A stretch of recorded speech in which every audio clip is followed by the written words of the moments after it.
All right, time to check in with Dr. Joe Schwartz, who joins us typically every Tuesday afternoon at around this time. Head of the Doctor, or host rather, of the Dr. Joe Show and head of the McGill Office for Science and Society. By the way, the Dr. Joe Show, for those who don't know, is on Sundays at 3 here at CJAD. Joe, I sent you a video. I want to play just a little bit of it because I loved your response when I emailed you about it. So here's part of this video. And the first thing you're going to hear is about something called in the video are zombie cells. Here you go. Zombie cells. Old, damaged cells that have lingered beyond their useful life. By spewing toxic sludge, these zombies infect other healthy cells, speeding up the aging process. Okay, pretty well produced, by the way. I got to tell you, the animation is pretty cool. Yeah, But let me just say, at the end of the day, Dr. Joe, at the end of the day, this is all about selling you the idea, and you have to watch the whole video of intermittent fasting, right? Right. It's very slickly produced. And, it's something that we see so often where they will take some smidgen of scientific fact or, a grain of truth and then build a whole mountain out of it.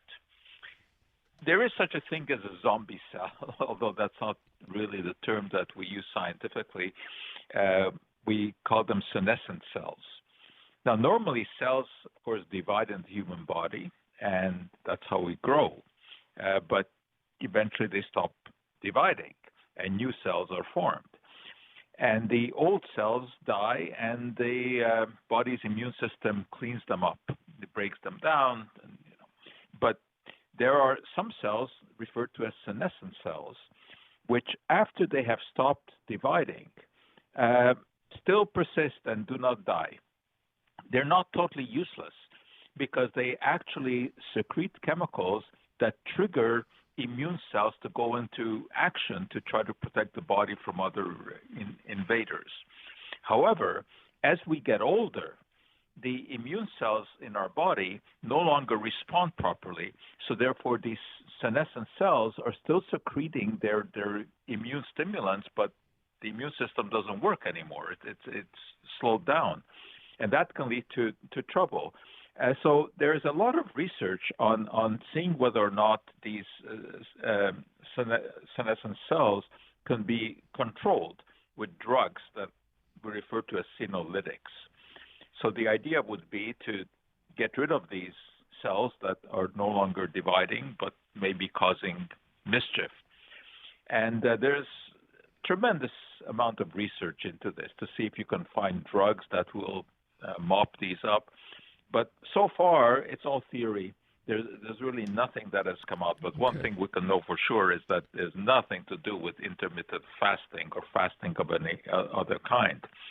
There's some tantalizing research. There are a couple of naturally occurring substances called quercetin and fisetin, which are found in plant products. And these have been shown to dampen inflammation in animal models. Now, as you know, as I've often said, humans are not giant rats. So we have to take this with a grain of salt because there are many, many experiments that show some benefit in a test animal that then don't really develop into anything when you test them on humans. Okay. So the concept here of these so-called zombie cells is real, but to suggest that this can be somehow controlled with intermittent fasting has zero evidence. So where are you, though, in general on intermittent fasting? I think there's some evidence that it works. However, there's also evidence that people can't keep it up. Okay. If you there are various versions of intermittent fasting. The one that people usually try is the so-called 8-hour. You only eat during 8 hours of the day, and you don't eat anything at any other time. Yeah, it does work. People do lose weight, but the explanation, I think, is pretty simple why you lose weight. Because when you restrict yourself to eating only during a certain period of the day, you are actually going to end up eating less. Because so much of the extra food that we take in comes from snacking. So that if your 8 hours are from 8 in the morning to 4 in the afternoon, which is the one that is usually recommended, it means that your sitting there watching TV at night, and you're not having the chips and you're Right. not having the desserts. So the studies have shown that people who engage in intermittent fasting actually consume fewer calories. That's what it's all about. So I guess anything that allows you, if you're interested in weight loss, anything that allows you to consume fewer calories will work. But we also have studies to show that people just cannot keep this up.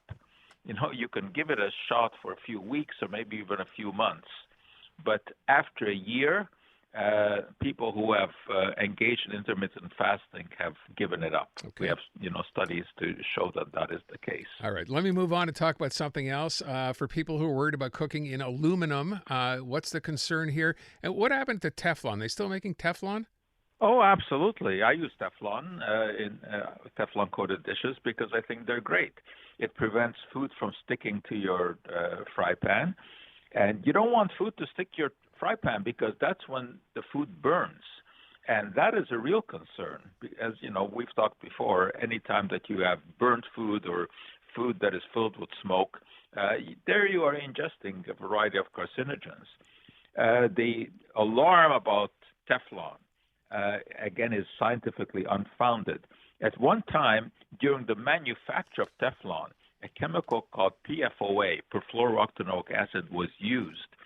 This was used in order to make the Teflon flow properly when it was being manufactured. It is not there in the finished product. Once the Teflon has coated the dish, it's not there. And furthermore, this PFOA is no longer used. They found alternate sources. Oh, okay. That was the one that was in question. So if you are using a Teflon pan properly, there's no issue. It is possible that if you forget it on the stove and it gets red hot, literally meaning red hot, then some of the Teflon will decompose. And then if you have any birds in the room, the birds can be affected. What? But that's really all that has been shown. The birds can be affected by it? Yes, birds. Well, birds, have a respiratory system that is very, very sensitive. Oh. That's why they used to use canaries in coal mines, right? Okay. Got it. To detect gases. So, no, I have no problem with Teflon-coated pans. And with aluminum, the story was that there was a supposed link to Alzheimer's disease. And this has mostly been dispelled. And one of the reasons that we know is that there are some people who almost live on aluminum-containing antacids, for various stomach problems. Mm-hmm.